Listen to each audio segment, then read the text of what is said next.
নমস্কার বন্ধুরা, আর গরম খাবার চ্যানেলে আপনাদের সবাইকে স্বাগত জানাই। বন্ধুরা, আমরা মাসকলাইয়ের ডাল অনেকে অনেকভাবে রান্না করে খাই। আজকে আমি কাতলা মাছের মাথা দিয়ে মাসকলাইয়ের ডাল রান্না করব। আর অনেকে হয়তো তোমরা জানো না কিভাবে বাড়িতে মাসকলাইয়ের ডালটা রেডি করবে আর কিভাবে মাসকলাইয়ের ডাল একদম পরিষ্কার পরিচ্ছন্ন করে রেডি করা যায়। তো সে ভিডিওটা শেষ পর্যন্ত দেখো, খুব ভালো লাগবে তোমাদের কাছে। বাজার থেকে মাসকলাইয়ের ডাল কিনে এনে কিভাবে পরিষ্কার করবেন বাড়িতে A to Z এখানে সম্পূর্ণ ভিডিওটা তোমরা দেখতে পারবে বন্ধুরা। প্রথমে দেখো, এখানে 250 গ্রাম মাসকলাইয়ের ডাল আমি নিয়েছি। বড় একটা পাত্রে নিয়ে নিচ্ছি প্রথমে। আর বড় পাত্রে নিয়ে প্রথমে মাসকলাইয়ের মধ্যে দেখে নেবে যে মাসকলাইয়ের মধ্যে একদম মাটি বা ধুলিবালি আছে কিনা। যদি মাটি ধুলিবালি থাকে তাহলে কিন্তু মাসকলাইটা ভালো করে ধুয়ে নিয়ে জল জড়িয়ে নিতে হবে। এখানে কিন্তু খুব ফ্রেশ মাসকলাইয়ের ডালটা ছিল, তো তার জন্য আর ধোয়ার কোনো প্রয়োজন হয়নি। কাতলা মাছের মাথা নিয়েছি। আর তোমরা এখানে যদি মাথা দিয়ে না রান্না করে অন্য মাছ দিয়েও রান্না করতে পারো। তো আমি এখানে কাতলা মাছের মাথাটাকে লবণ আর হলুদ দিয়ে একটু মেরিনেটটা করে একটা সাইডে রেখে দেব। তো লবণ হলুদ ভালো করে মাছের মাথার মধ্যে মেখে নিচ্ছি। বন্ধুরা, যদি তোমরা নতুন বন্ধু হয়ে থাকো আমার চ্যানেলটিকে এখনো পর্যন্ত সাবস্ক্রাইব করোনি, প্লিজ সাবস্ক্রাইব করবেন। আর আমার এই সুন্দর সুন্দর ঘোড়া রেসিপিগুলি পেতে সাবস্ক্রাইব পাশে থাকা বেল আইকনটি বাজিয়ে রাখতে ভুলবেন না। তো এবার আমি একটা সাইডে রেখে দিচ্ছি। এবার আমি চুলায় কড়াই বসিয়ে দিয়েছি।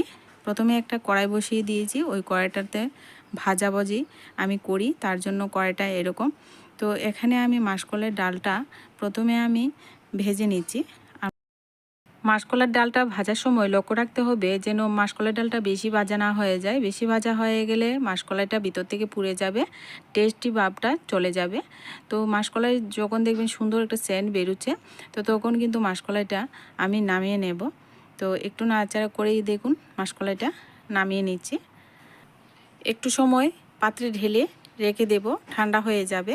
যখন ঠান্ডা হয়ে যাবে, একটু গরম থাকায় অবস্থায় আমি মাসকলাইয়ের ডালটা একদম খোসাটা ছাড়িয়ে নেব। খোসা ছাড়ানোর জন্য আমি নিয়েছি এখানে শিলনোড়া। আমি যেভাবে গ্রাম্য পদ্ধতিতে আমরা সবাই খোসা ছাড়াই সেইভাবে আপনাদেরকে দেখিয়ে দিচ্ছি। এবার শিলনোড়ায় দিয়ে নোড়াটা দিয়ে আস্তে আস্তে করে আমি বেটে বেটে আধ ভাঙা করে নেব প্রথমে, আর উপরের খোসাটাও উঠে যাবে। তো এভাবে করে নিচ্ছি দেখুন। খোসা ছাড়ানোর পদ্ধতিটা যদি ভালো লাগে প্লিজ লাইক করবেন, কমেন্ট করবেন। আর আপনারাও কমেন্ট করে জানাতে ভুলবেন না আপনারা বাড়িতে কিভাবে মাসকলাইয়ের ডালটা এভাবে পরিষ্কার করে। তো কিছুক্ষণের মধ্যে এভাবে সমস্ত ডালটাকে এভাবে ভেঙে নেব। তো সমস্ত ডাল এভাবে কিন্তু ফ্রেশ করে ভেঙে আমি বাকলগুলি ছাড়িয়ে নেব। তো অনেকে হয়তো গ্রামের বাড়িতে থাকো, কুলু থাকে, কুলু দিয়ে করতে পারো। তো আমি কুলু ছাড়া কিভাবে তোমরা করবে বাড়িতে সম্পূর্ণ ভিডিওটা দেখিয়ে দেব। সমস্ত ডালটাই কিন্তু এভাবে ভেঙে নিতে হবে। এভাবে ভেঙে নেওয়া হয়ে গেছে। আর দেখো কিছুটা মাসকলাইয়ের ডাল আস্তে আস্তে রয়েছে। তো এভাবে কিন্তু ছালাটার মধ্যেই কিন্তু এভাবে একটু ঘষিয়ে নেব।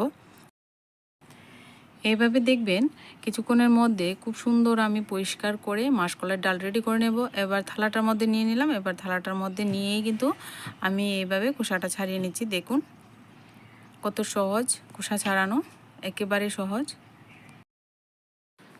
তো দেখুন বন্ধুরা, খুব সুন্দর কিন্তু মাসকলাইয়ের ডাল পরিষ্কার হয়ে গেছে। আর কিছুটা মাসকলাইয়ের ডালের মধ্যে কিছু কিছু বাকল রয়ে যাবে, এতে কোনো সমস্যা হবে না।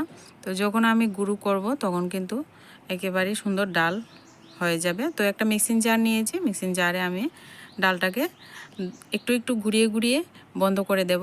একেবারে ঘুরিয়ে নিলে কিন্তু একদম ডাল মিহি হয়ে যাবে, আবার ডালটা মিহি হয়ে গেলে ভালো লাগবে না।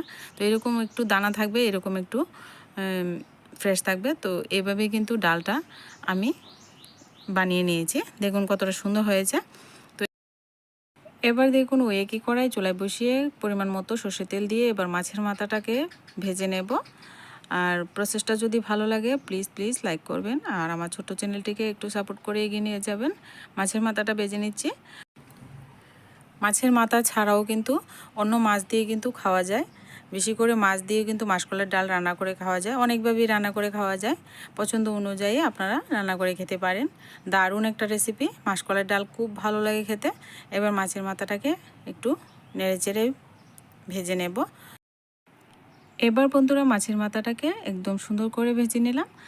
আর এবার কিন্তু তেল ঝরিয়ে উঠিয়ে নেব। এবার ওই একই কড়ার মধ্যে কিন্তু আমি ফোড়ন দিয়ে দিব। আর ডালটা কিন্তু আমি একবারই রান্না করব। অনেকে আছেন এই ডালটা বসিয়ে পরে আপনারা ফোড়ন দিতে পারেন। তো আমি কিন্তু ফোড়নের সঙ্গেই কিন্তু ডালটা রান্না করব। তো একদম সহজ রান্না। আমি এখানে রসুন, একটা আস্ত রসুন কুচি করে দিয়েছি, একটা পেঁয়াজ কুচি করে দিয়েছি, তেজপাতা ফোড়নে দিলাম। ফোড়নটাকে সুন্দর ভাজা হয়ে গেলে এখানে আমি কাঁচা লঙ্কা আর আদা বাটা দিয়ে দেব।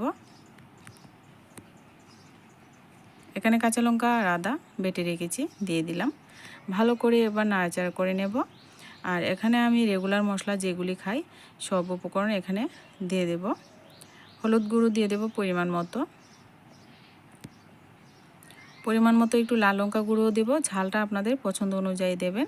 ভাজা জিরা ধনে গুঁড়ো দিলাম, পরিমাণ মতো সব মশলা আপনারা দেবেন। এবার মশলাটাকে একটু ভেজে নিয়ে এখানে আমি মাছের মাথাটা দিয়ে দেব। এবার মাছের মাথাটাকে নেড়ে চেড়ে নিচ্ছি।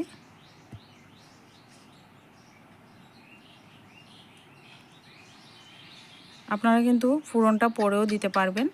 ডালটা প্রথমে বসিয়ে লবণ হলুদ দিয়ে সেদ্ধ করে নিয়ে পরে ফোড়নটা দিতে পারবেন। আমি কিন্তু একই সঙ্গে রান্নাটা করে নিয়েছি। এবার মাছের মাথাটা কিছুক্ষণ ফোড়নের সঙ্গে ভাজা করে নিয়ে এখানে কিন্তু এই যে মাসকলাইয়ের ডালটা ছাতু করেছি, এই ছাতুটা দিয়ে দিচ্ছি। দিয়ে একটু নাড়াচাড়া করে দিয়ে কিন্তু জলটা দিয়ে দেব পরিমাণ মতো। তো একটু নেড়েচেড়ে মিশিয়ে নিলাম। এবার এখানে পরিমাণ মতো জল দিয়ে দিলাম। জলটা ভালো করে এবার সমস্ত উপকরণের সঙ্গে মিশিয়ে নেব। তো দেখুন একটু পরিমাণ মতো জল দিতে হবে যেন ডালটা সেদ্ধ হয়ে একটু ঘন ঘন হয়ে যায়। তো ডালটা কিন্তু সম্পূর্ণ এখানে বয়েল হবে, তো জলের পরিমাণটা একটু বেশি করে দিয়েছি, পরে কিন্তু টেনে যাবে। তো এখানে এই পর্যায়ে পরিমাণ মতো লবণটা একই সঙ্গে দিয়ে ডালটাকে 3-4 মিনিট রান্নাটা করে নেব। আর এই পর্যায়ে মিডিয়াম আঁচে ডালটাকে রান্না করতে হবে। হাই হিটে রান্না করলে ডালটা শুকিয়ে যাবে, কিন্তু ডালটা সেদ্ধ হবে না। মাসকলাইয়ের ডালটা একটু পরপর নাড়াচাড়া করে দেবে। আর মাসকলাইয়ের ডাল কিন্তু নিচে থেকে অনেক সময় লেগে যায়, তো একটু পরপর নাড়াচাড়া করে এভাবে কিন্তু অনেকক্ষণ আমি ডালটাকে রান্না করে নিলাম। তো দেখুন ডালটা কতটা লোভনীয় আর কতটা সুন্দর লাগছে। তো আরও একটু রান্নাটা করে নেব, এখনও সম্পূর্ণ রান্নাটা হয়নি। তো এবার আরও আমি 1 মিনিটের মতো জাল করে নিলাম। তো দেখুন এই পর্যায়ে এসে কিন্তু ডালটাকে নামিয়ে নেব। ডালটা এরকম গাঢ় গাঢ় হলে মাসকলাইয়ের ডাল খুব ভালো লাগে খেতে। আপনারা অবশ্যই ভিডিওটা আপনারা দেখে ফলো করে বাড়িতে ট্রাই করুন। এই রেসিপিটা ভালো লাগলে প্লিজ লাইক করবেন, কমেন্ট করবেন, আর আমার চ্যানেলটিকে সাবস্ক্রাইব করে রাখতে ভুলবেন না। ডালটা সম্পূর্ণ একদম সেদ্ধ হয়েছে। এবার কিন্তু নামিয়ে পরিবেশন করে নিচ্ছি। তো মাসকলাইয়ের ডালটা অবশ্যই গরম ভাতের সঙ্গে দারুণ একটা টেস্টি একটা রেসিপি তৈরি করলাম। তো দেখো বন্ধুরা, দুর্দান্ত স্বাদের এই মাসকলাইয়ের ডালটা ভালো লাগলে লাইক করবেন, কমেন্ট করবেন। আর আজকের ভিডিওটা এই পর্যন্তই। দেখা হচ্ছে পরবর্তী কোনো নতুন ভিডিওর সঙ্গে। ততক্ষণে আপনারা সবাই ভালো থাকবেন, সুস্থ থাকবেন।